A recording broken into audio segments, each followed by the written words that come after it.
I know you're all upset about the trade deadline and what didn't happen. But in case you haven't noticed, it's Rams week.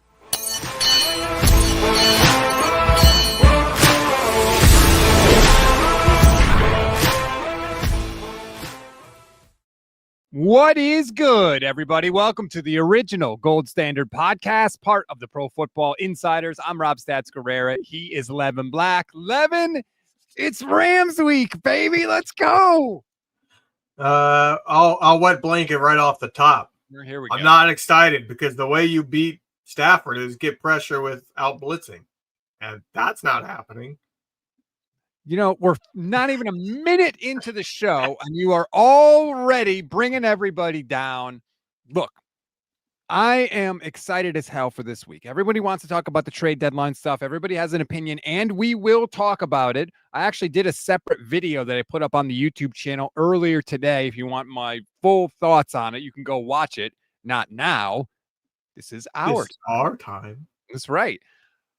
We'll get to that in the show, but I want to start talking about the actual football, the actual Rams game that is actually being played Sunday at Levi's. It's a massive game. It's a massive game in the NFC West. It's a massive game in the NFC playoff picture in general.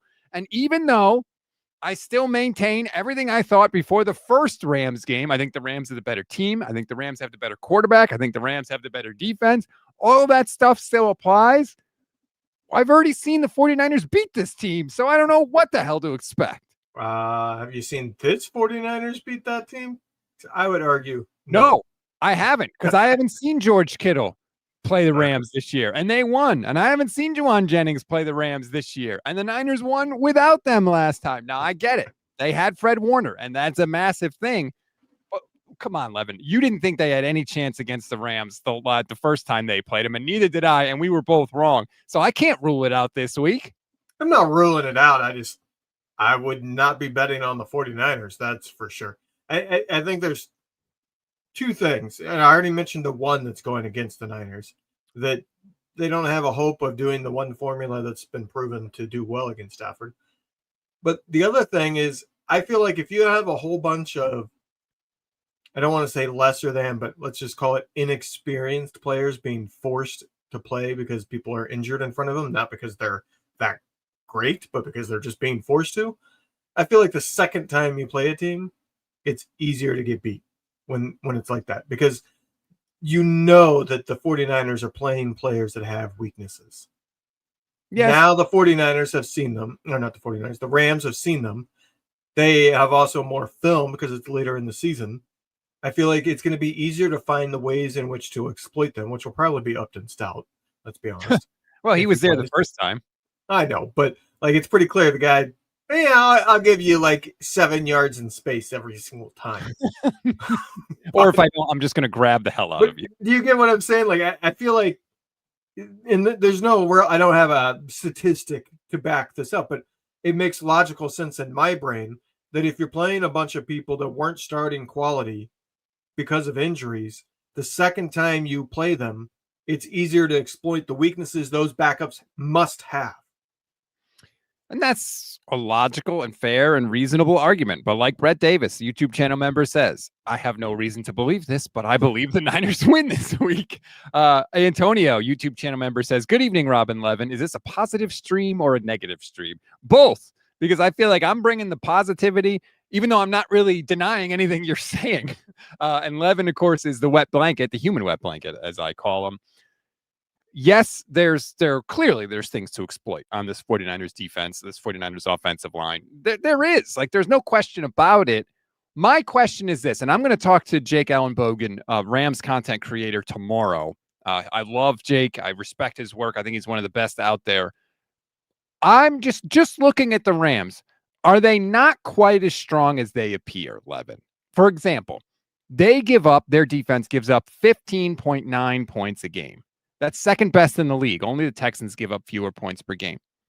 But when you look at the Rams' schedule, they haven't exactly faced a juggernaut of offenses. Now, they did play the Colts, who have the best offense in the league, and they held them to 20 points in that game. But if you remember, A.D. Mitchell had a touchdown, a 75-yard touchdown in that game that he fumbled through the back of the end zone without even being hit.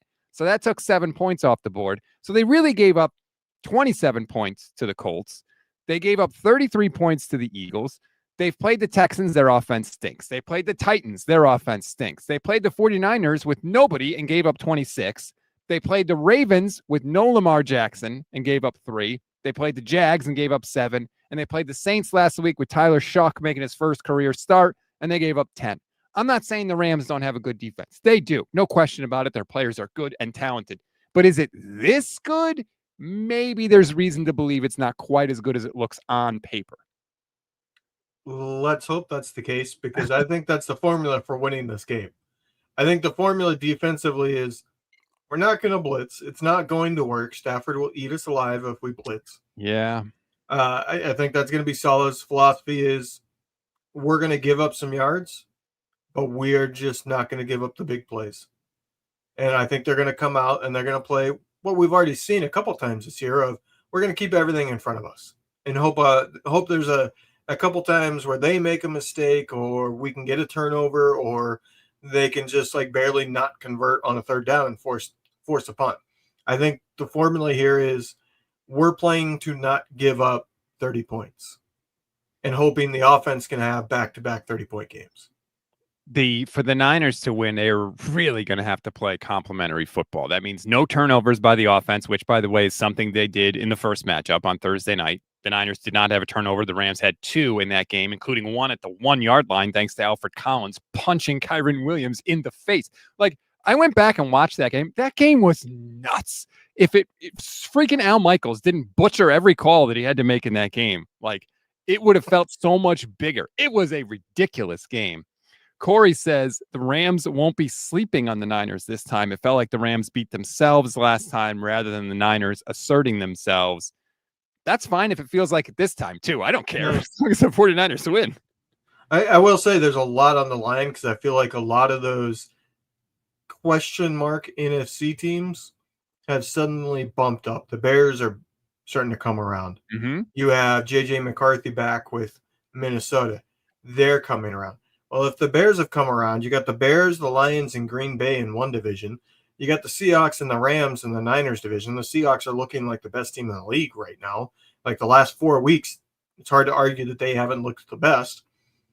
So you're looking at fighting the Vikings for a playoff spot, assuming the Bears get one, or that Bears game becomes who gets this wild card team in a few weeks.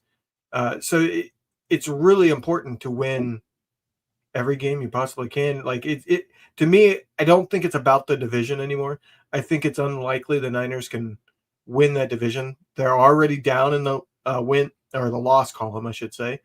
And I just feel like either the Rams or the Seahawks are going to end up getting to like 12 plus wins. And I just don't think it's likely for the 49ers to be able to get there. So I think you're looking at the wild card and you're saying we got to sneak some games in and they need to beat NFC teams at all costs. That's why that Giants game was big last week, because it was an NFC game. Mm-hmm. And it very well might be the deciding factor, because it is certainly shaping up to be one of those years where there's a 10-7 team that doesn't get in the playoffs. It could be. And that was the Seahawks who had 10 wins last year and didn't get into the playoffs. For anyone that broke my heart. Yeah. So obviously head-to-head is the first tiebreaker when it comes to wild card. The second is conference record. So that's why it's massive, because chances are, if the Niners haven't played them head-to-head, it's going to come down to that, and they are in a very good spot. All 6 of their wins this year have come against the NFC. 6 of 7. They played 7 NFC games. They've won 6. They only lost to Tampa Bay. Look, I understand all the trepidation. I'm not willing to concede the division yet, quite frankly. Not when the 49ers have as many wins as anybody else in the division, and they have wins over every other team in the division. I agree it's more than likely that the Niners do not win the West, but I'm not willing to concede it at this point. I am not. We'll see what ends up happening. But especially if the Niners win this game, Levin, then they'd be 7-3. The Rams would be 6-3 with 2 losses to the 49ers. Would you, if the Niners win, would you be willing to reconsider your division forecast? Yeah, I think if the Niners win this game, it becomes a Seahawks-Niners race. Like, technically, the Rams are still in it and could win out. Who knows? But like you said, the Niners will have beaten them twice. The Niners will have 4 wins already in the division, which, since the Niners beat them twice, would be the best the Rams could do, is get to 4 wins. I don't think they've lost another division game yet. But to me, yeah, that changes things, because now the Rams are kind of out of the picture when it comes to the Niners, assuming the Niners don't fall apart. So now it just becomes the Seahawks. And yeah, like I said, the Seahawks have looked like the best team in the league, but it's also still Sam Darnold. I mean, you can say what you want about him, and yeah, he's played well, but he's not a dominant player, and he's still susceptible to, wow, he went out there and sucked and turned the ball over a bunch, like kind of like Daniel Jones this last week. That's where I would put them in the same boat.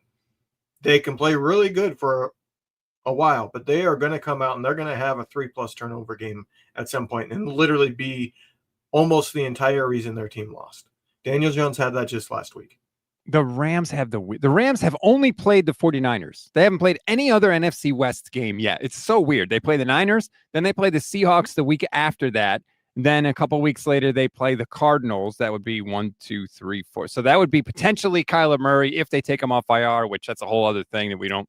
I think Kyler Murray has played his last down for the Cardinals. I do too. But technically, just to talk about that, because it's going to be relevant to next week, there are injury implications. It is exactly like the Russell Wilson situation. If they have decided that Kyler Murray is not their future, if they play him and he gets hurt, it costs them, I don't remember the exact number, but it's something like $25 million or something in injury guarantee.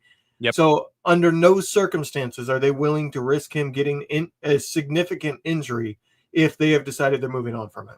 Well, and Gannon literally said, he was asked, he went on a radio station in Arizona and they said, if Kyler was healthy, would he be the starter? And he said no. So like they've already said that he's benched regardless of health. So yeah, anyway, the Rams have a weird schedule. So we'll see what happens with them in the rest of the division. I mean, those Seahawks-Rams games are going to be massive. Obviously, what we're hoping for there is a split, right? You want the Seahawks to win one. You want the Rams to win one. You don't want anybody to have too much control in the division except the 49ers. In this game, I think if they are going to do it, they are going to have to, number one, control the ball. The offense is going to have to help out the defense and grind it out, man, which is kind of what they've been doing, right? Because McCaffrey's not averaging a ton of yards per carry. They've been moving the ball in 5 and 6 yard chunks with him through the air and Bourne and Jennings, and now Kittle's back. And I think Kittle's getting more and more integrated into the offense. That's what they are going to have to do, because this defense is not going to be able to stop Matthew Stafford again and again and again in this game. They have to limit the possessions. Yeah, I mean, that's a difficult thing when you're not a defense is getting turnovers. That's why, like, I kind of want to see them just go full on risk mode, so to speak. Like, I would almost rather see them like, yep, we're gambling every single play, and we might give up 30 yards or we might get an interception. You know what I mean? Like, I feel like if they have another game that it is like that Houston game where they're just kind of helpless, they're giving up just enough yards every single time. All right, flip the script and just start playing kind of like a Brian Flores type of defense. Go blitz the ever-living crap out of everybody and try to force the quarterback into stupid decisions that lead to turnovers or sacks.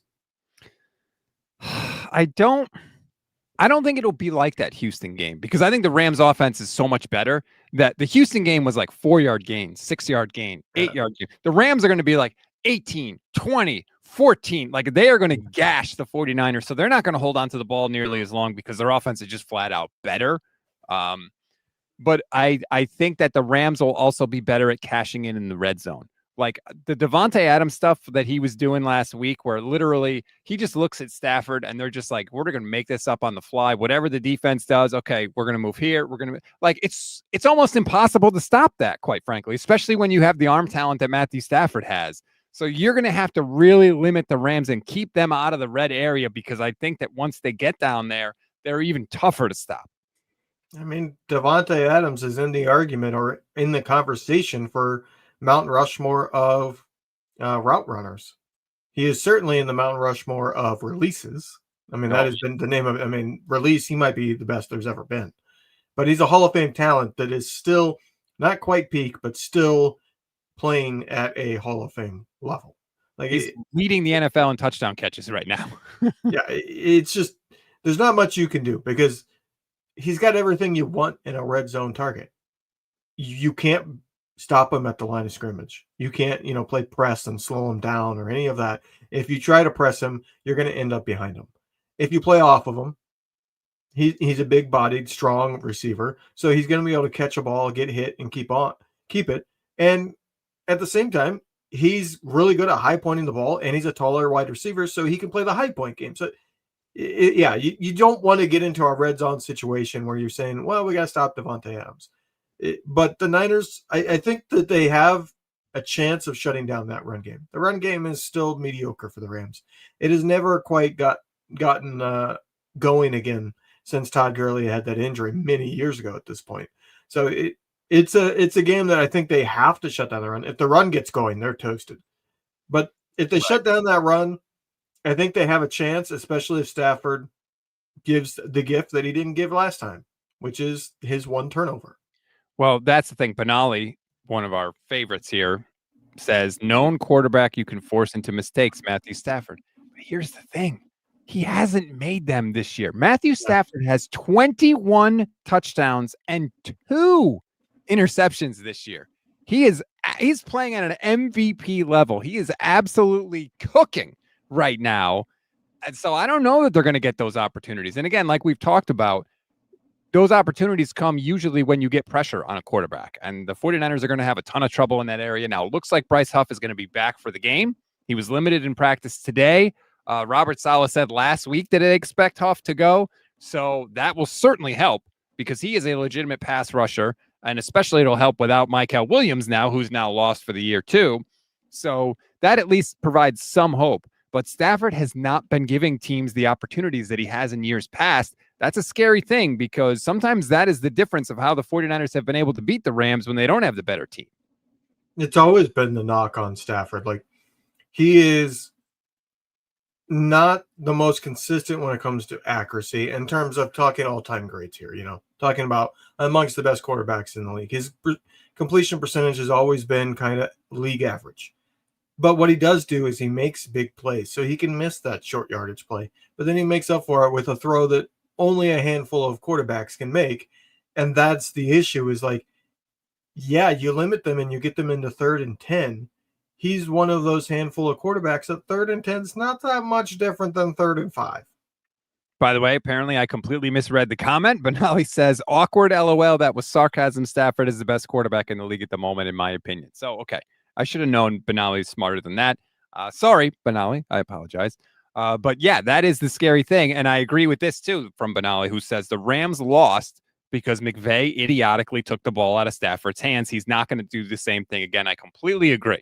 We talked about it after the game. It was ridiculous that they ran the ball on that 4th down in overtime. It was ridiculous. They were carving the 49ers up. They did them an absolute favor, and the Niners took advantage. But here is one thing I will say.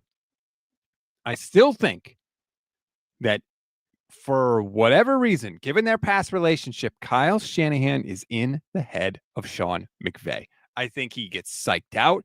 I think Sean McVay has so much respect for Kyle Shanahan that sometimes he overcomplicates things and he's like, well, Kyle's going to do this, so I got to do this, and we got to be ready. And I think that for whatever reason, like Kyle is in his head. And we have seen Kyle consistently perform well against the Rams throughout the 9 years that Kyle has been the head coach with the 49ers. I still, even though I do think that Sean McVay is a better coach than Kyle Shanahan, I give Kyle the advantage because he seems to have that mental advantage over Sean McVay. I think it's easiest to sum up it this way. Kyle Shanahan is a lot better at knowing how to shut down Sean McVay's offense than Sean McVay can help to shut down Kyle Shanahan's offense. Because I think that's what the difference truly is. Kyle Shanahan can go to the defensive side and say, these are all the things he's going to do. Here's your tendencies. This is what he's going to do to try to beat them. Play for that. And I don't think Sean McVay is capable of kind of going to the defensive side quite as well as Kyle is and saying, these are the things that he's going to do. These are the adjustments he's going to make. And I also think Kyle will go a little more outside the box. He will break his tendency on purpose. And he will, I think Sean McVay, he has his system, he knows his things, and he's going to keep doing it, and it's really hard to stop. Kyle Shanahan's kind of one of those that I have my system, I'm going to keep doing it, but I'm going to hold this thing in the back of my pocket and pull it out to where I break every tendency. All of a sudden, I've been setting it up all season, and you don't know which game I'm saving that for.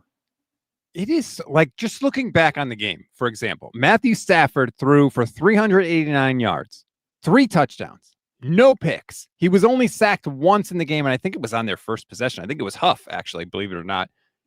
And the Niners still won. Like, it is wild that everything about that game should have been a Niners loss, but it wasn't.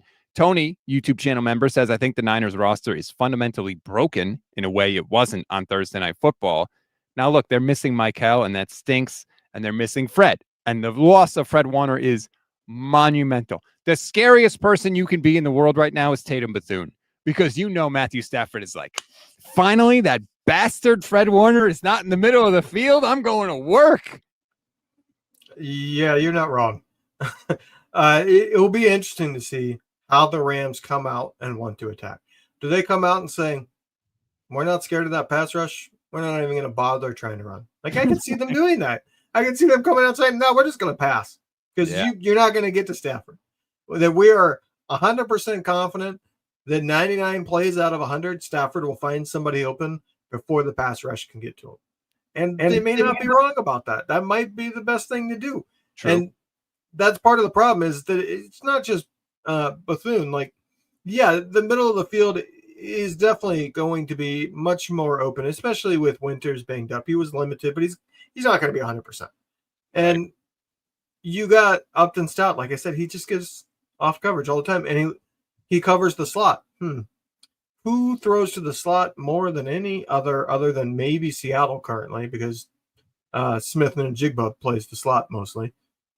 Probably the Rams. Like, Cooper Kupp was always in the slot. Puka Nacua went to the slot after that. Like, that's where they dominate better than anybody else. So that is definitely, like, I'm really worried about that slot because you're going to have Upton Stout trying to cover somebody. And at the same time, the middle of the field is going to be more open than it usually is. So it's not like you can kind of help by having Fred Warner shade to that side or anything like that. Like, Upton Stout is in for a really hard matchup, and he's not going to have the help that he usually does.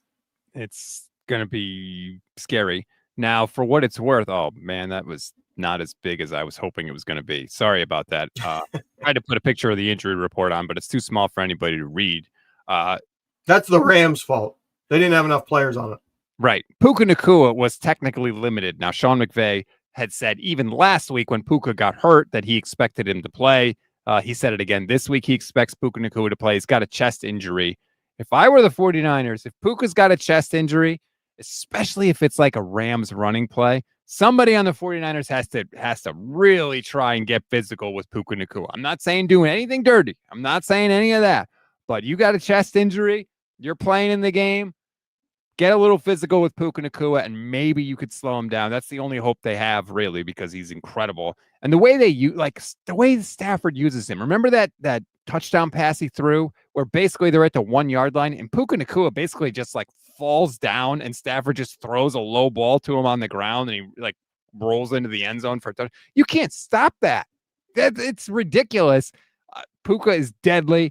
That combination of Puka and Devontae Adams is deadly. So if you can maybe get physical with Nacua in the run game and maybe that'll slow him down a little, that's maybe a hope this 49ers secondary has, but otherwise it could get scary. Remember Matthew Stafford dropping back in that game and twirling, basically doing like a 360 in the pocket and then launching a long bomb. Like, that's what we're looking at on Sunday. So you agree with me that the recipe for the Niners to win is outscoring them into the 30s, like more of an offensive shootout. Yeah, but that's scary because you want to get in a shootout with Matthew Stafford. That's a very scary proposition. Hey, shootout. One guy has Matthew Stafford and the other side has Mac Jones. I will say this, and Benali has pointed it out in the chat, and I was going to point it out as well. The Niners have a decided advantage in special teams in this game. Sean McVay just had a quote where he basically tore them to shreds. He was like, they're terrible. They have to get better. It's on me. It was exactly the kind of quote you wanted Kyle Shanahan to say for the past, so many years. But the Niners special teams have sort of been getting better every week. Last week, they had a really good special teams game. They had multiple good returns. Pinheiro obviously hit multiple field goals in the game. Morstead pinned the Giants deep at one point. That could be, they're going to have to take advantage of that because the Niners do not have the talent on the other parts of their roster that's healthy to beat these teams. But the hidden yardage in this game, the starting field position for the 49ers, maybe they could pin the Rams deep. Maybe you get Pinheiro to get a couple field goals. Maybe the Rams miss a field goal like they did the last time they played. Maybe they screw up a kickoff like they did in overtime the last time they played. All those sort of little things, the hidden yardage type of things, could be important in this game. It could be. I would say that it makes it unlikely the Niners finally do a fake punt. I thought there was a chance at one last week when they were punting from, I want to say it was like the 43. Yeah, it was friggin'. It was. Yeah, I was like, just fake it. What do you got to lose at this point? Just make sure you throw it so that it's not, okay, we're on the 43 and we lost 8 yards tried to run it and just got blown up. It's make it a pass play, but yeah, I want to see a dang fake punt. It's one of my favorite plays, and the Niners never do them. But I don't think it's likely because of their advantage on special teams. What are you scared of punting to them? Nothing. So you just punt it.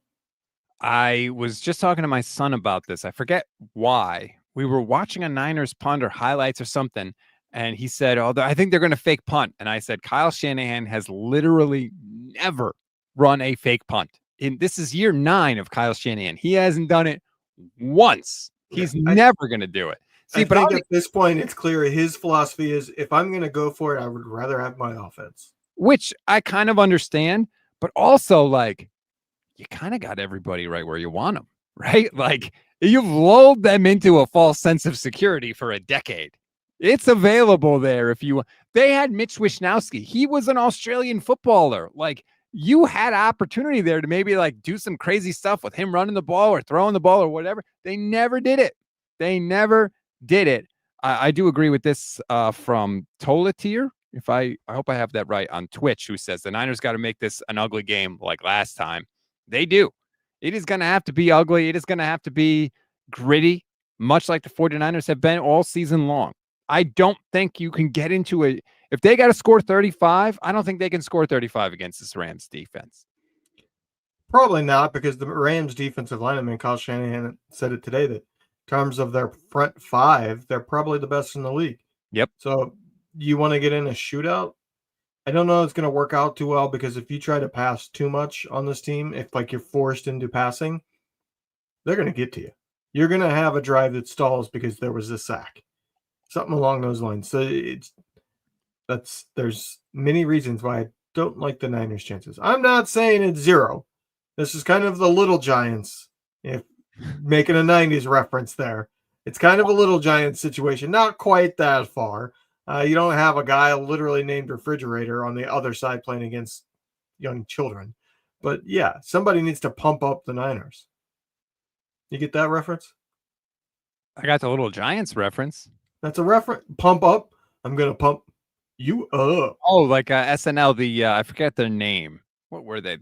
I know you're talking about the bodybuilder people. Again, way to reference something from like 40 years ago. You are just full Little Giants did a parody of that in the movie. Yeah. That's why I said it. Tony says the annexation of Puerto Rico. Shout out Little Giants. If anyone doesn't know what we're talking, Hans and Franz. Yes, thank you, Tony. That's right. Hans and Franz were the people from SML. We're going to pump you up. That's again like 40 years old at this point, but nonetheless, that's our era. So are we. Yeah, right. That's sort of who we are. Just looking back on the game earlier this year, Mac Jones threw it 49 times in the game, and he was only sacked once. 11. How did they do this? The more I look back on this, I'm like, did this really happen?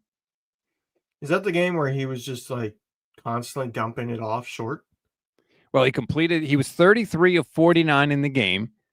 Kendrick Bourne had 10 catches for 142. Christian 8 for 82. Jake Tonjes had 7 catches in the game for 41 yards. So he averaged 5.9 yards per catch. So they were just getting rid of the ball early and often. And that's what it was. And that's what it's going to have to be again. Did you see, speaking of Tonjes, did you see Kyle Shanahan's quote about him? Which was basically like Kittle was out and we didn't know what to do. And we were just like, F it. Let's throw it to Tonjes. It annoyed me because how many times have we said, just give the guy a chance? Because some players show up in a game that you don't necessarily see in practice. He literally admitted that Tonjes showed up in games and he was able to replicate somewhat what Kittle did, and they weren't really expecting that, but they didn't have a choice when Kittle went down. And Tonjes just was able to go in and do it.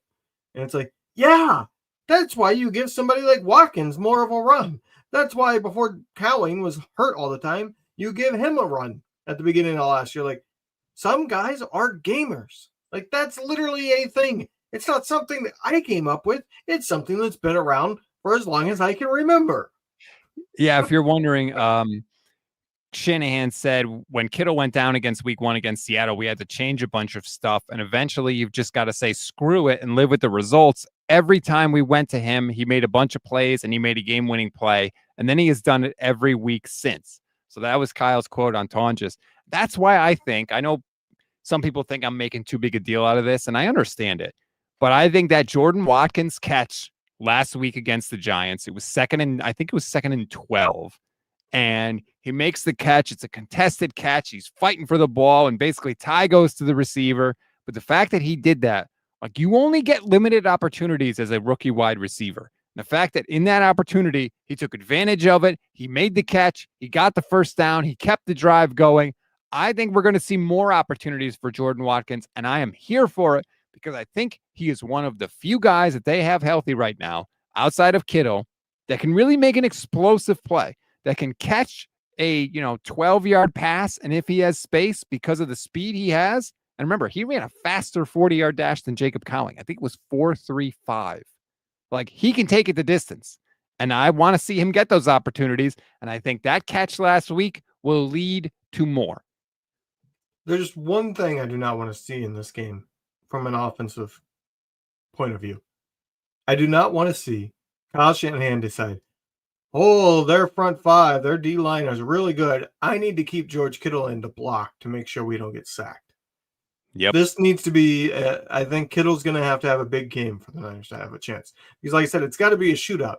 And for the Niners to win a shootout, it means you got to have your stars working. It's got to be Christian McCaffrey was effective, and it's got to be Kittle had a big game. 23 and 85 forever. Now, we're going to get to the trade deadline because there's a super chat I want to get to, talking about that in a second. But first, I just want to mention Sleeper. Thank you, Sleeper, for coming on board this year and being a sponsor of the show. If you haven't hopped on board yet, what are you waiting for? With Sleeper, you just have to choose higher or lower on a bunch of different stats, receiving yards, touchdowns, fantasy points, things like that. You can win up to 1,000 times your money. Who doesn't want to win up to 1,000 times your money? And just check out the app. You don't want to deposit money? No problem. Just go and sign up and you get a free $20 entry, and the app has everything. It's really cool. It actually has more than just like make your picks, right? There's news updates on there. There's community. You can talk to other people. You can watch the games together and communicate. There's a real community on the app, which I think is pretty cool, which I didn't know anything about until this season when Sleeper came on board. So please go and check it out. And if you want to deposit money, use our code GSP and you'll get up to a 100% deposit match up to $100. So again, whether you want to deposit money or not, you still get the free $20 entry. And if you want to deposit money, you use our code and you get a deposit match up to $100. Use the code GSP. Terms and conditions apply. See Sleeper's terms of use for details. Operational in over 25 states. Check out Sleeper today. Now, Levin, let's get to the super chat. Gold Rush, YouTube channel member, says, word is there's a lot of frustration inside the building about the Niners not making a trade on the deadline yesterday. For full context, Larry Krueger sums it up perfectly. They need help now and should have made the trade. If you're wondering where the report is or where the word is, it comes from Mike Silver, who, let me put the tweet up on the screen right now. Give me 1 second. Sorry, I should have had it ready. Bad job planning by me.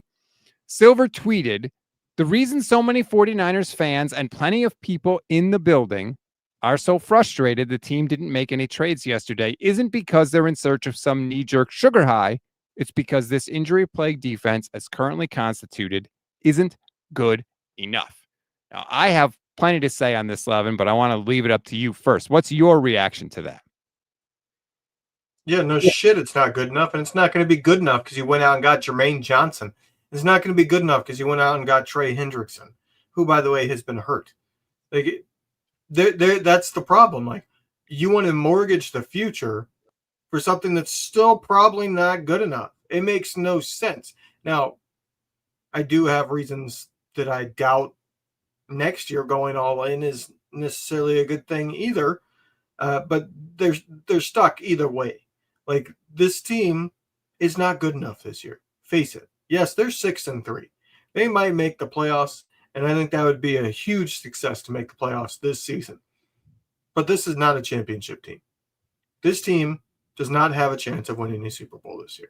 Just face it.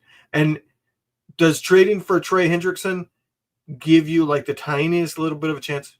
Maybe. Because, yeah, if he goes out there and he's a crazy sack artist and gets 10 sacks in the final 8 games, then, yeah, you elevate your biggest weakness on defense. But that's the thing. Like, frustration from who? I think there's plenty of people in the building who's a bunch of BS, to be honest with you. I think that's made up BS.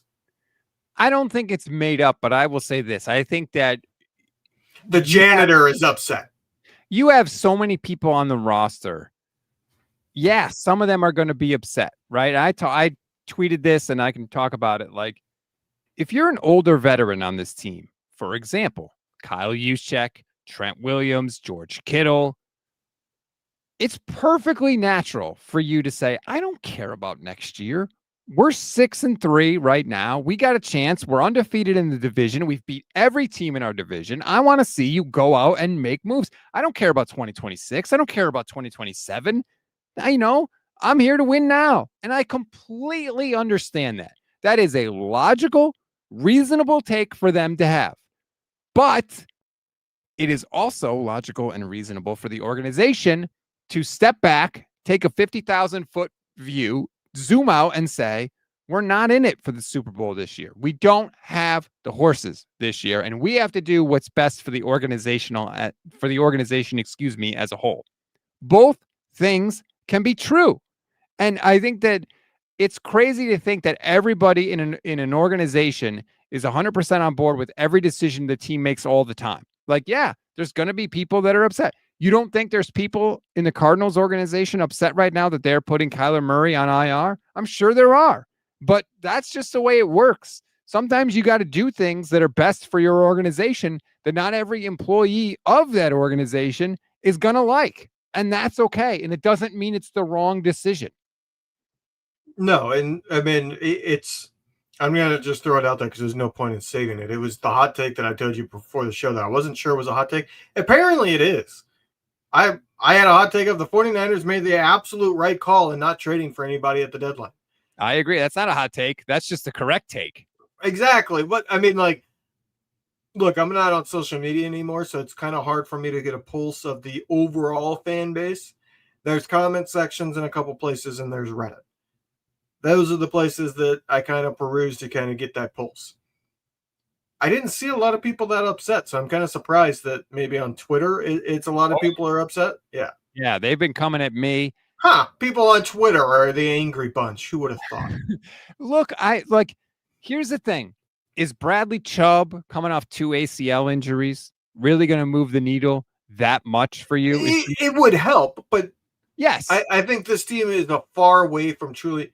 Do you think that they can beat a Buffalo in the Super Bowl, a Kansas City in the Super Bowl? No, this defense has no chance against those guys.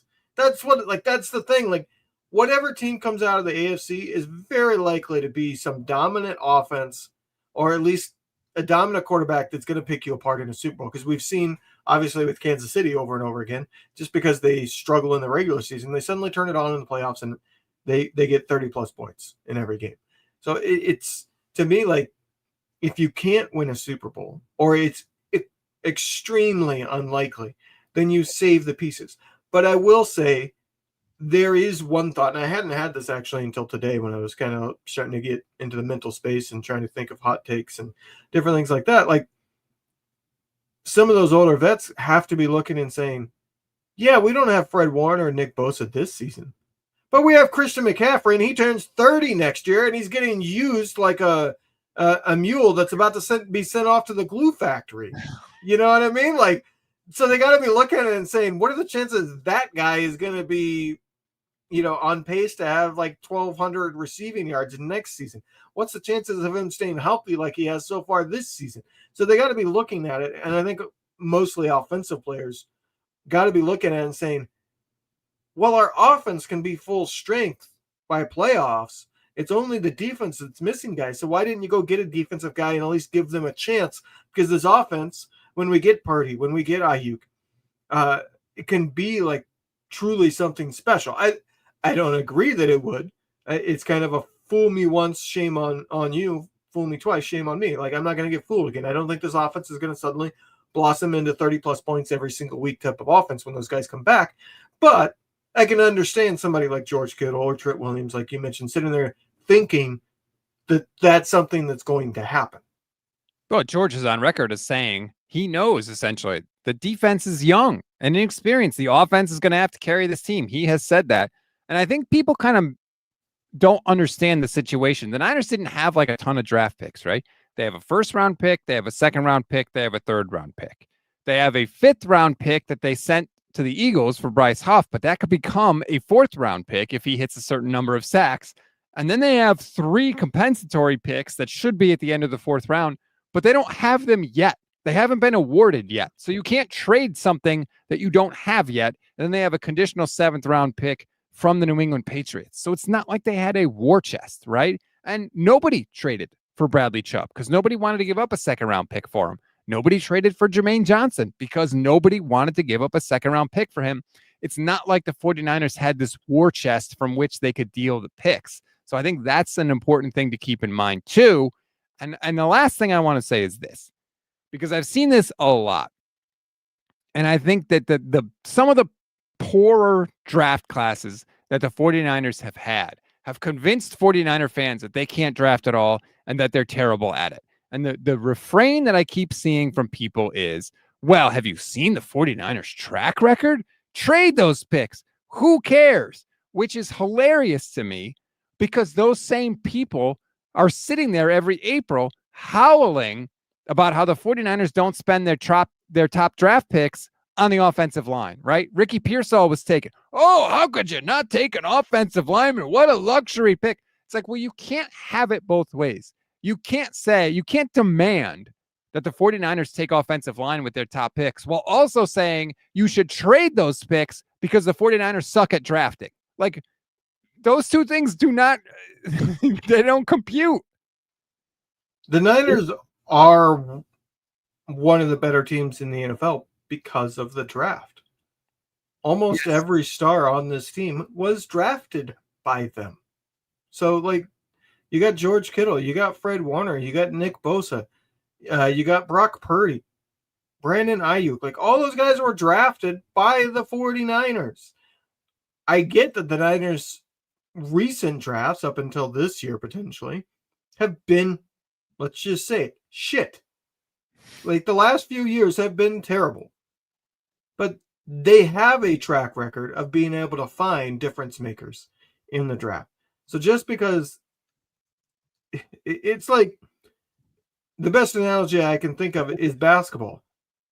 You have this player that was great, but he's missed his last 5 shots. Do you say, we're not giving him any more shots all game? No, you go, hey, they built this team through the draft. That guy was a really good player. Let's keep giving him the shot because they're going to start making them again at some point.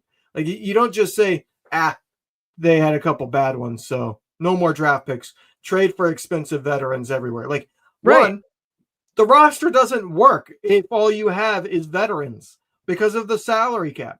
2, they already traded a ton of their future and cheap starting talent in the Trey Lance trade. So they can't just keep going out there. They have to have their top picks for the cheap starting caliber talent. They have to have those. They have an expensive quarterback now. They cannot afford to have a bunch of expensive veterans. And the CMC trade. They traded a second, third, fourth, and fifth for Christian McCaffrey. Like, it's the Lance trade, it's the CMC trade. And, there's a comment here. Let me see if I can find it. Knees said they're talking about round 1 to 3 misses. They've had a lot of deeper draft picks. Yeah, they've missed some in the first 3 rounds. I can't dispute that. But Michael Williams looks like a solid contributor and hopefully more. Alfred Collins in the second round this year looks like a damn good pick. Ricky Pearsall looks like a damn good pick. He was the first round pick last year. Renardo Green in the second round is a solid number 2 cornerback in the league and hopefully more. Dominic Pooney in the third round last year is a solid player. Like, I think that because they had bad drafts in 2022 and 2023, that people think, oh, the 49ers can't draft at all. That's not true. They have hits. They have misses, just like every other team, by the way. Howie Roseman in Philadelphia, everybody, nobody's exempt. The draft is a crapshoot. But the idea of, well, they've had some misses, so they should trade away all their draft picks all the time, like you said, it doesn't work. Just literally the accounting of it doesn't work with the salary cap, and it doesn't work when you look at the actual recent draft history of the 49ers, which is pretty good. Yeah, they need those expensive picks, and I think they are at the point that starting with this year, they needed those top draft picks to be decent starters. They don't. I think part of the problem is that the Niners were essentially barren when this regime took over, and then they got a couple stars early, and I think there's a little bit of a bias happening here where the sense of reality is warped, because I think people look at it and go, well, if they're not a star, it was a bad pick. And it's like, no, if they're a starter for their entire rookie contract, it was a good pick. Right. And that's the thing. I agree, because what did they do? Right.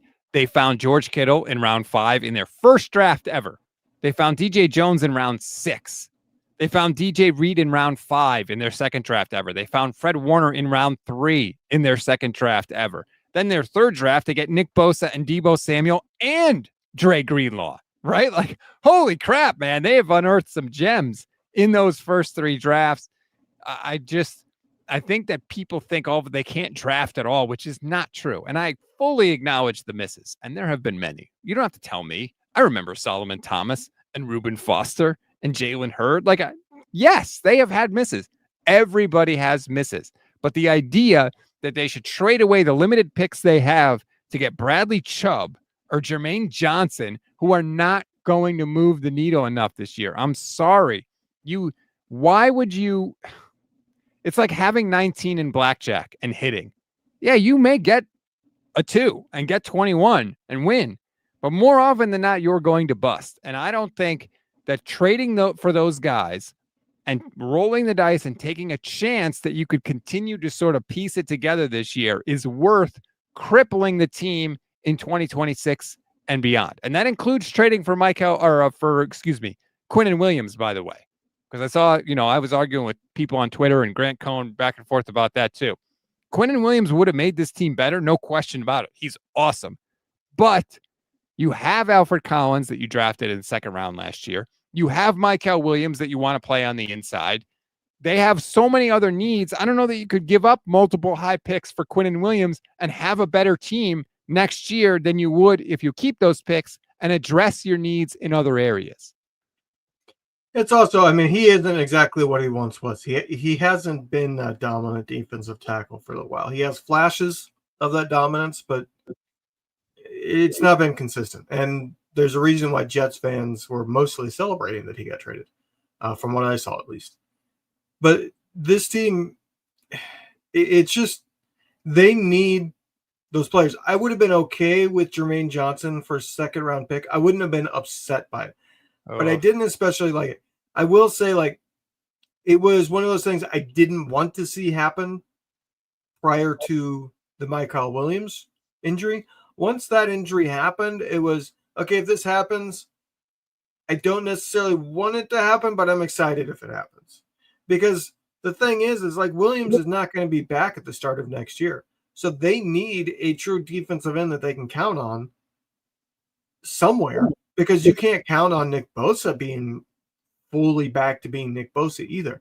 I know he returned and was great when he returned the last time, but he's older and he's got a lot of issues that have cropped up. So, like, I don't know that you can necessarily count on Nick Bosa will be able to lift everybody up on that defensive line. I don't know that he's going to be that guy anymore. I think he'll still be good, but he might be good in the sense that his brother is currently. You know what I mean? Like, where he's good, but he's not great. He's not somebody that everybody playing on that defensive line around him is suddenly that much better, because the entire offensive line orbits around what do we do with Nick Bosa.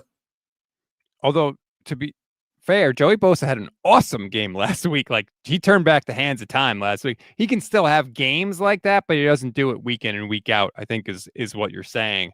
All right.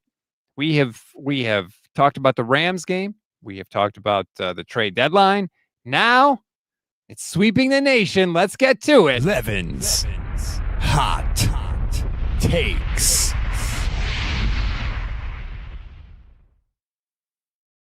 Cooking up for us this week, Levin. Well, this one, normally your season goes as far as your coaching goes. That's something that you could say, but you would be thinking about the head coach. I don't think that's the case with the 49ers. The 49ers season will go as far as Robert Saleh's coaching, not Kyle Shanahan's coaching, will take them. Okay, why do you say that? Well, that's where I think once I explain this, I think you'll say, okay, I don't necessarily disagree, and it becomes less of a hot take. All right. It's twofold. One, I think the offense can kind of struggle and they figure it out, and then they have 4 or 5 drives in a row all of a sudden where they get points. It's easy for an offense to struggle for an entire quarter, a half, and still end up with 25, 30 points. Then a defense to struggle for a half and make up for it, because the only way the defense is going to make up for it is either going into complete lockdown where it's 3 and out all the time, which you never see, or it's going to be turnovers, which this defense doesn't do. But it's more than that. It has a lot more to do with who each coach has. Robert Saleh has a whole bunch of young players and inexperienced players that have weaknesses. In my opinion, it's going to be his initial game plan that decides how far the Niners go, because if they get into a game where the initial game plan is not right and they are getting toasted early, they can't make those adjustments. You don't have Fred Warner to help make those adjustments and get the defense grouped together and figure it out. You have a whole bunch of inexperience. I don't think that they're going to be capable of suddenly, that didn't work, let's flip the script and try something else. They don't have that experience and the ability to all communicate and be on the same page to, that didn't work, let's try this strategy now. So you're saying Saleh really has to nail what the other team is going to do out of the gate, because I think adjustments will be hard. Yeah. All right. Well, first of all, I'm going to give this a 2 peppers out of 3 for spiciness, because it's up there for sure. But I also agree with Access Granted, who says, I think you're taking Kyle Shanahan for granted at this point. I think that you are just assuming like, hey, Kyle's going to be able to figure it out. And we can't just take that for granted. It's amazing. The fact that he dialed up a game plan in the first matchup against the Rams, where Mac Jones throws 49 times with no Brandon Ayuk, no Ricky Pearsall, no Jawan Jennings, no George Kittle, and they score 26 on the Rams and beat the Rams on the road, is incredible. And you can't just assume he's going to be able to keep doing that. Like, I think he deserves more credit for that. It's not that I'm not giving Shanahan credit. It's that I feel like the offense is going to be able to more consistently go out there and get 20 plus points. And I feel like if they go out there and they go, oh shit, our strategy is not working, the team was ready for this, our adjustments, they changed everything, I feel like Kyle Shanahan can figure it out in the second half and go get enough points. The defense, I don't feel like has that same luxury. And I think that it has some to do with the coaches themselves, but it has a lot more to do with the players that the coaches have, and the fact that I don't think Saleh is going to be able to just go into halftime and say, we're going to change everything and we're going to go out in the second half and play this way. Philippe L., YouTube channel member, says, Levin, what about Saleh's adjustment during the Giant game after the first drive? Don't you agree they did adjust? did they completely adjust, or did they just make a simple adjustment? You know what I mean? Did he adjust part of the defense, or did he fundamentally change? Did he go, hey, we're not blitzing. Oh, we're going to blitz a lot now. You know what I mean? Like, I feel like he made a small little adjustment that's easy, and one that they might have even accounted for in the pregame, where they said, we're going to try this in the first drive. It's not working. We're going to change to this. And it's a small adjustment. They're not going to be able to go out and fundamentally say, we're going to go out and we're going to drop 7 into coverage and keep everything in front of us. And when that's not working, go, all right, we're going to come after them. We're going to get uber aggressive and go after them. I don't think they can do that. And actually, they didn't. I think I saw that they blitzed like 5 times against the Giants. The Niners are still third lowest, I think, this week in blitz percentage. Like, everybody's talking about, they're blitzing more this year. No, they're not. They're blitzing more than they blitz recently, but they're not blitzing a lot in terms of the rest of the NFL. And I think Robert Saleh was like, we don't need to blitz against this offense because it's just Jackson Dart running or throwing into the flat. So we're good with either of those options, really. Okay, so I give you a 2 peppers out of 3 peppers for that one. That was a little spicy. What do you got? What else is up? Well, I'll predict this one's a 3 pepper because you're going to disagree with me. Oh, boy.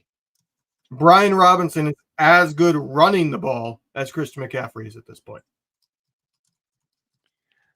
Why? Because he is. Christian McCaffrey is not that great of a runner of the ball anymore.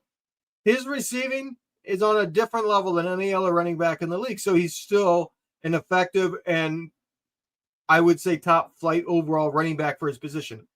But in terms of running the ball as a rusher, Brian Robinson should be getting at least half of the first down plays because he is as good of a runner as Christian McCaffrey. Okay, so first of all, you're right. You get 3 out of 3 peppers for spiciness for this one. No question about it. I actually went back and looked. I wish I threw out my notes like an idiot. I went back and looked when I did the rewatch on Monday. If you take out those stupid, ridiculous toss plays where the wide receivers refused to block anybody, Christian McCaffrey averaged almost 5 yards per carry against the Giants. Here's cool. Did Brian Robinson also have pitch plays where he found success? Yeah. Want to know why? Because they actually blocked during those plays. It wasn't because Brian Robinson had some secret success formula where he was not the first time he found success on those. The longest run of the season is one of those from weeks ago. Yeah, because if guys actually block, there is yards there to be gained. I am convinced, like, all the people that are like, Christian McCaffrey has fallen off. I'm sorry. I just don't see it. I don't think he has fallen off a cliff. When he gets blocking, he picks up yards. When he Every running back in the NFL, when they get blocking, they pick up yards. Yeah, that's sort of Alfred Morris was able to rush for 1,000 yards many years in a row because he had blocking in front of him. Yeah, that's sort of how it works. That's how the position works. When Brian Robinson doesn't get blocking, guess what? He sucks too. It's not like he's juking 3 guys out and making something out of nothing. He goes down right away. I think he is, at this point, faster than Christian McCaffrey. I think Christian McCaffrey might have a slightly faster first step, but Brian Robinson is definitely faster than Christian. Christian McCaffrey, I think, is high for the season is like 17 miles per hour, which, by the way, is horrendously bad. But Brian Robinson has already hit, I think he's hit 20 miles per hour. There is a difference there. And I think you saw it in this last game. When Brian Robinson decides to hit it, he has a different gear there. I'm not saying Brian Robinson is a phenomenal running back. I think at this point, Christian McCaffrey is a below average rusher of the football. His receiving elevates him to elite status because he's one of one when it comes to that. But overall, as a rusher, I think he's below average. And I think Brian Robinson is right around average. I don't think Brian Robinson is a great running back. I think he's very much like a Jordan Mason. Could he find success? Would he have 1,200 yards if he got every carry in this offense like Jordan Mason was on pace to? Yeah, but I just don't think Christian McCaffrey is the difference maker, which is one of the reasons why I got to the thought of this whole, well, this year's not the year, they go all in next year, is what are the chances Christian McCaffrey is anywhere near what he is right now with all the touches he's getting and the fact that he's going to be hitting 30 and he is the exact type of running back that you see fall off a cliff at 30. Benali says Christian McCaffrey is washed except the weeks he pops off. and then he's washed again. No, he's had 1 week that he's popped off. Last week, he averaged less than 4 yards per carry. He has averaged more than 5 yards per carry in 2 games this season. He's averaged under 3 yards the same amount of times. Every other game, he's under 4. He has, I think, 5 games out of 9 where he's been in the 3s. He's not a very good runner anymore. I disagree. I think he's fine. I think he's not peak Christian McCaffrey 2023, which was an historical season, but I think he's absolutely fine. I think the run blocking has been crap. And when he gets blocking, he performs. And the receivers have been shite blocking for him downfield, which is why he doesn't have those explosive runs. Shout out to our Scottish fans. That's right. Shite in the show. I don't want to do another bleep. We've already got 3 of them in the show so far. I think that when you don't have the explosive runs, because you're not getting the blocking from the wide receivers downfield, and then you have some of the negative runs that he's had on some of those friggin' toss plays that Kyle Shanahan loves to run, that's how you end up with a yards per carry that's so low. Like, for a perfect example, if you go look at that touchdown run that Brian Robinson had, the 18-yarder, it is perfectly blocked by the offensive line. They block the lineman. They move up to the second level. There's 3 guys at the second level, and it is hat on hat on hat. And Brian Robinson has 1 tackle to break, and it's a cornerback. And he trucks the hell out of him, and he runs for a touchdown. Are you telling me that Christian McCaffrey couldn't have done the same thing if given that blocking? I believe he can. And I'm not trying to poop on Brian Robinson. I'm just trying to say that Christian McCaffrey has not fallen off the cliff. 2 things. You know what we call running backs who are solely dependent on their blocking? Average. You know, on top of that, now I'm losing my train of thought because I see your reaction, but like, like literally, really good running backs can make a guy miss here and there, and people are going to come and say Christian McCaffrey has more broken tackles than anybody else. Yeah, because of all the catches. That's where he's breaking the tackles, because he's suddenly in the open field. Yeah. No, that's what my second point was. If he's so good at running the ball, or not bad at it, why is he leading the league still, and has since week 1? It's literally a clean sweep of the entire season so far, leading the league in rushing yards below expected. That's a next-gen stat for you from the NFL. So it's an objective stat for deciding how many yards he should have gotten based on his blocking. He is leading the league in losing the most yards from his running. He's, I think, negative 108 yards currently. Except it's not an objective stat, because by definition, that's a subjective stat, right? Someone has to decide how much yards they think he should have gotten given his blocking. That's completely subjective. Yes, but it's done by somebody who's objective. And it's not like, oh, well, he had one play here or one play. He's been dead last in that stat the entire season. I don't know how they calculate that stat. All I can go on is what I watch when I see the games. And I have seen so many runs where their blocking is absolute garbage, and Christian McCaffrey spins off a guy or bounces off a guy and makes a 3-yard gain out of it. And people say, oh, his yards per carry is at 3 yards. It's like, yeah, guess what? If he didn't work his friggin' magic, he'd be even lower than that.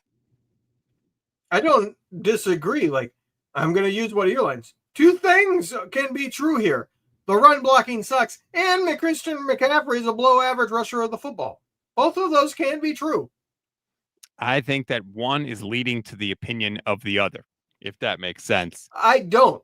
Explain why Brian Robinson is averaging 1.3 yards more per carry. Because he's had a couple more explosive runs than Christian McCaffrey. And he gets almost like Christian McCaffrey can't have them. Well, if Brian Robinson gets better blocking. You think Brian Robinson, who is slow as, I don't know why you think Brian Robinson is fast. He's not fast. I think there's a difference between fast and quick. And when it comes to 40 times, quickness is much more important than fast. I think his top end speed is much higher than Christian McCaffrey's. Christian McCaffrey is got gears 1, 2, and 3. If he goes into 4th gear, it's putt and the car dies. Brian Robinson ran a 4.53 in 2022. Okay. He was never that fast, and he's slower now. Just not to disparage him, just in general, as guys play in the NFL, they tend to get slower. That applies to Christian McCaffrey and everything. I don't think he's faster than Christian McCaffrey. I don't think he's quicker than Christian McCaffrey. You watch some of these kick returns.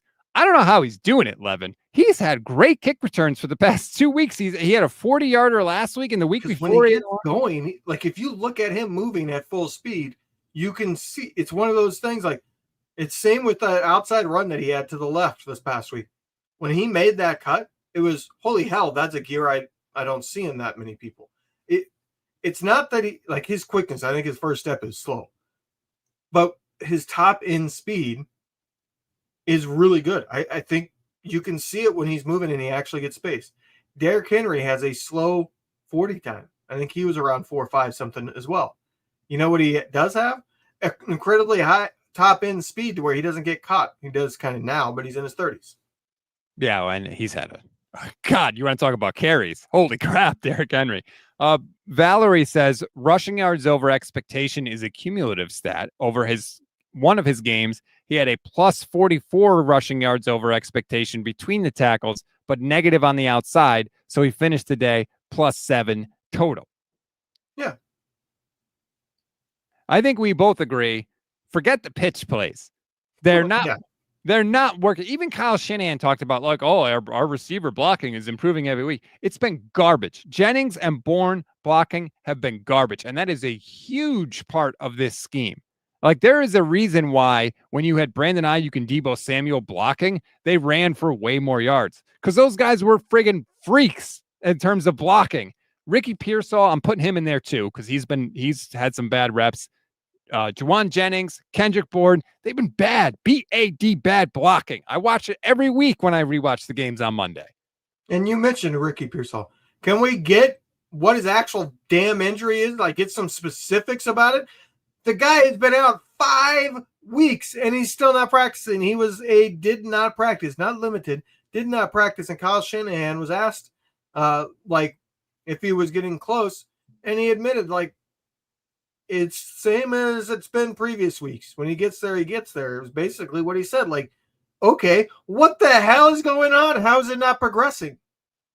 Kyle said, just the same as what I said last week, no setback, just taking longer to heal than we thought. I think they're doing Ricky Pearsall a disservice, and I'm glad you brought this up. Because they keep telling us, it's a minor injury, it's week to week. So then every week comes out, he doesn't practice, and people are saying, Ricky is soft, bleep this guy, he's always hurt all the time. They are doing him a disservice. If they had said when he was hurt, hey, he's got a PCL injury, he's going to be out at least, we're going to put him on IR, he's going to be out at least 4 weeks, nobody would be saying, Ricky Pearsall's so fragile, blah, blah, blah, blah, blah. But we keep expecting him to come back every week because of what they keep telling us, and they're like blaming Ricky, right? He's a slow healer. What the hell is that? You misdiagnosed this injury. You should have put this guy on IR the second it happened, and maybe he'd be better off. But now fans keep expecting him to come back. So it's like he's hurt every week, even though he's not. It's the same injury that he suffered in the Jacksonville game. I mean, apparently the guy's chest can heal from a massive hole in it. Right. But not his knee. He's not a fast healer when it comes to the knee. It can't possibly be that the Niners doctors don't know what the F they're doing and they misdiagnosed it to begin with. And he potentially should have had surgery. Like, that's my fear at this point. When he keeps saying, it's the same as last week. Okay, so it's not progressing. It's not getting better at all. Shouldn't you go in and look at it and be like, maybe we misdiagnosed this? Let's send him off to a knee expert. Send him to Dr. Andrews or whoever you want and get an objective opinion about whether or not he needs surgery. And if it comes back that he needed surgery, guess what? Whatever doctor diagnosed him first is automatically fired. It sounds like they need to go to Dr. Neil Elatrash, right? He did Bosa, he did Garoppolo. That's the knee guy. Dr. James Andrews was the elbow guy for years. I think he retired now. Dr. Neil Elatrash is he's retired from, I think, doing surgeries, but he still consults. Yeah. Keith Meister, actually, the guy that did Brock's elbow, has done a lot of those now for a lot of different sports too. But yeah, I think they've done Pearsall a disservice. I really do. I think that they keep saying, it's, maybe next week, maybe next week, maybe next week. And so when it's not, people are blaming Pearsall. To me, when he said the word instability, remember when he first got hurt, he said, I felt some instability because he was testing it out on the sideline like a bunch of times because we were thinking maybe he could come back. When he said instability, I got really scared because that means a surgical fix. Like when it doesn't feel stable, that's not something that just gets better over time. So at this point, I think you got to say if Ricky Pearsall comes back at all, it's a plus. I wouldn't be shocked if he needed surgery. Kyle Shanahan was asked about Brandon Ayuk. He said, "Oh well, I expect that we'll maybe open his practice window this year." Yeah, by the end of the year. He ain't coming back this year. I don't think Brock is coming back this year at all. The way the 49ers diagnose injuries and handle injuries with the media and the reporting of them is ridiculous, and you can't trust a damn thing they say. Yetur Gross-Matos is coming back. Practices on Thursday. Boom! Immediately hurt again. Immediately to IR. They don't know what the hell they're doing, and that's why, even though I can't say specifically what this training staff has done wrong, it has been 9 years of this stuff. They have to go after this year. They have to. You cannot keep running it back with this group and expecting a different result. I'm sorry. You know what would make a great article is if one of the beat reporters reached out to the league office and just got a general quote from them about what the league office has to see for them to want to investigate a team for lying about injuries. And then use that to then go and say, well, this team has constantly said these are minor injuries, but they've lingered much longer. Mm-hmm. At what point does a team keep saying it's minor injuries, but people don't practice? Does the NFL start to raise their eyebrows and say, we need to look into this to see if it was a major injury that they're just trying to fake is a minor injury? It's just wild to me that they said, Kyle Shanahan said it is a minor PCL injury. And we are sitting here weeks and weeks and weeks later. That's the first thing I was listening for. I was sitting there waiting for the press conference to start. I had it up on my phone. I'm like, all right, give me Ricky. Come on. Ricky Pearsall, practice. Here we go. Here we go. First thing he said, Ricky Pearsall did not practice. And I went, son of a, like, God, it doesn't even appear that he is anywhere close to returning. Yeah. You said it a couple seasons ago during the offseason. The Niners are never boring, right? The Niners injuries, it's like every year they go, what can we do to one up what we did last year? Oh, you know what we should do this year? We should have a lot of the key figures be injured, but say they're minor and not put them on IR and just let them sit for weeks on end. You know what we should do? We should say Brock Purdy is limited in practice for 4 freaking weeks in a row, but he doesn't play. It's maddening to me. And do you think Brock plays? No, I don't think Brock plays. I don't think he does either. I've said it. I said it weeks ago. I think he's done for the year.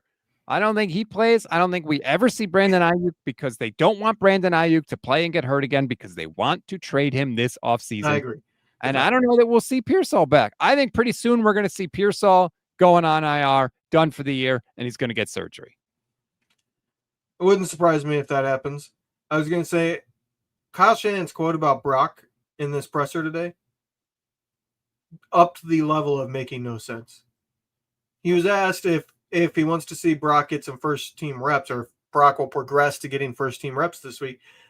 And Kyle said, yeah, I would like to see that. I would think maybe he would get some or something along those lines. And it was like, hold on. If he's getting first-team reps, it means he's ready to play. It's one of those injuries. You're either ready or not. There's no, he's kind of ready, kind of not. We're testing it out. No, it's either he's ready or not. If he gets first-team reps, he should be playing on Sunday. You don't make any sense, Kyle Shanahan.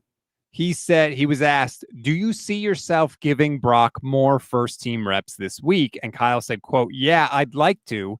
Yeah, we plan on pushing it each week. This is something that Vish... It's not an injury that you push. That's the thing. Vish talked about this on Monday, and Jason Aponte talked about it yesterday. When you're paying the guy what you're paying, you got to be out there. Like, do you have to... Yeah, you know what? You're not going to be able to wait until you're 100% because nobody's 100%. So guess what? You got to get out there. And the thing that I think Vish was circling around, but he didn't say is, we all know that Brock physically is not as gifted as other quarterbacks, right? He doesn't have Matthew Stafford's arm. He doesn't have the speed of Lamar Jackson. He doesn't have those things. So when he is hurt, it is way more difficult for him to be able to perform up to the level of an NFL starter because he's starting from further behind in the race, if that makes sense, right? If you don't have the strongest arm and you have a toe injury that prevents you from having a strong base when you throw and being able to step into your throws and put all your effort into the throws, your already limited arm is going to be even more limited. And you can't make up for that with anticipation. Like there comes a point where you just can't, right? It just doesn't work. You're not tall enough to ride the bumper cars, so to speak. And I think that is the issue with Brock Purdy is he knows and the team knows you could go out there at 70%, but 70% of Brock Purdy is not starting caliber NFL quarterback. It's kind of like Christian McCaffrey not being able to make up for the bad blocking in front of him, right? No? No, it's for Brock Purdy. To me, it's at this point, you throw him the F out there. He deals with the pain. And if it's not working, you sit him down and he gets the surgery. If it gets worse and he ends up tearing it, then he gets the surgery. If because he played on it all year, it never heals and it's killing him come off season, he gets the surgery because he can have the surgery in February and be ready long before the season starts. It's a 3-month recovery. So if he has it in February, that's March, that's April, that's May. He's ready by the end of May. So what are we doing? Like at this point, it's you play him or you're done with him for the season. I don't get it. Patrick Mahomes had surgery. He played on turf toe and then had surgery in February of 2021. Obviously, he was ready to go in 2022. Burrow just had the surgery and they said it's a 3-month recovery. Whatever, like, here's the other part of it. You can say, hey, we didn't think it was severe enough for him to have surgery. And that's fine. And like sometimes they're real. I'm sure that's a situation where you're like, hey, he might heal and he might not need it. But we're not 1 week into this thing.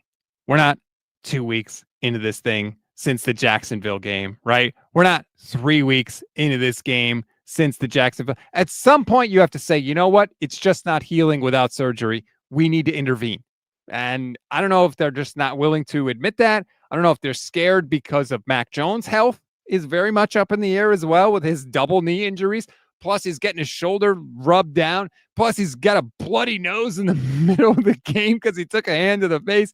And maybe they're like, hey, we're scared that Mac's going to be healthy enough, so we might need Brock to go out there at 60%. I don't know.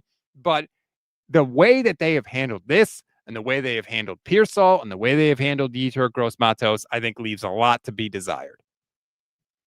There's going to be some changes in the offseason. Let's say that. I'm pretty confident there'll be an overhaul of that training staff in the offseason. If there isn't, we riot. That's it. That's where we are at this point. If there isn't, we riot. You have look at the Rams. Literally, they are the worst at it in the league. Go to any other NFL team and say, gee, you guys have been pretty good. Guess what, training staff? We will double your salary. Come to San Francisco. That's all you got to do.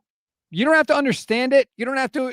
You can't stick with this, Jed York. You cannot.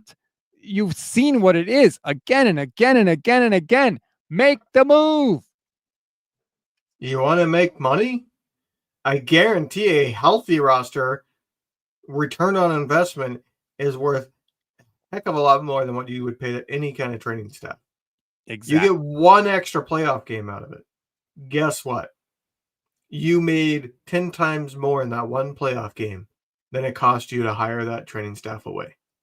And you weaken the division opponent, right? If you take the Rams guys, you make them worse by definition. Bonus. That's just an added bonus. The whole thing is maddening. It continues to be maddening. And we're just going to have to hope that changes come in the offseason because obviously it's not going to change during this season and we'll have to get through it. But that doesn't mean that the 49ers can't beat the Rams this weekend. It doesn't mean they can't win the division. It doesn't mean they can't go to the playoffs and win a playoff game or maybe multiple.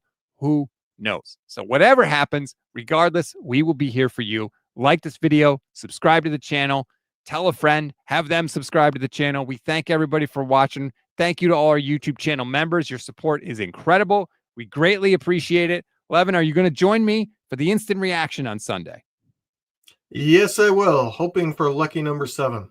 Let's go. Win number 7 would be massive for the 49ers. We'll see if they can work their magic against the Rams one more time. We'll talk to you next week.